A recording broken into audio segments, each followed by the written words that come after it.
ভারত সফর বাতিল করেছেন পপ তারকা শাকিরা। এতে হতাশ হয়েছেন পপ সম্রাজ্ঞীর লাখো ভক্ত। দীর্ঘ ১৯ বছর পর ভারতের মাটিতে পারফর্ম করার কথা ছিল শাকিরার। তার এই সফর ঘিরে উচ্ছ্বাস তৈরি হয়েছিল, কিন্তু শেষ মুহূর্তে নিরাপত্তা উদ্বেগের কারণে সেই সফর বাতিল করতে বাধ্য হন তিনি।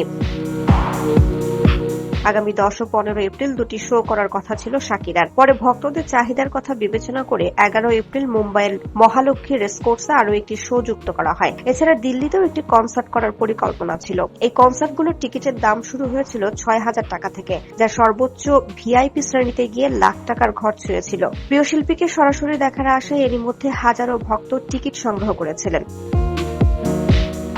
অনেকে আগেভাগেই বিমান ও হোটেল বুকিংও সম্পন্ন করেন। তবে হঠাৎ করেই সফর বাতিলের ঘোষণায় সেই আনন্দ মুহূর্তে বিষাদে পরিণত হয়। আয়োজকদের পক্ষ থেকে জানানো হয়েছে, পশ্চিম এশিয়ায় চলমান সংঘর্ষের কারণে নিরাপত্তা ঝুঁকি তৈরি হওয়ায় এই সিদ্ধান্ত নিতে হয়েছে। বিবৃতিতে বলা হয়, অনুরাগী ও শিল্পীর নিরাপত্তাই সর্বোচ্চ অগ্রাধিকার। যারা এরই মধ্যে টিকিট কিনেছেন তাদের আগামী 5 থেকে 7 দিনের মধ্যে টাকা ফেরত দেওয়া হবে। এছাড়া নতুন করে কবে এই কনসার্ট আয়োজন করা হবে সে বিষয়ে এখনো কোনো নির্দিষ্ট তারিখ ঘোষণা করা হয়নি।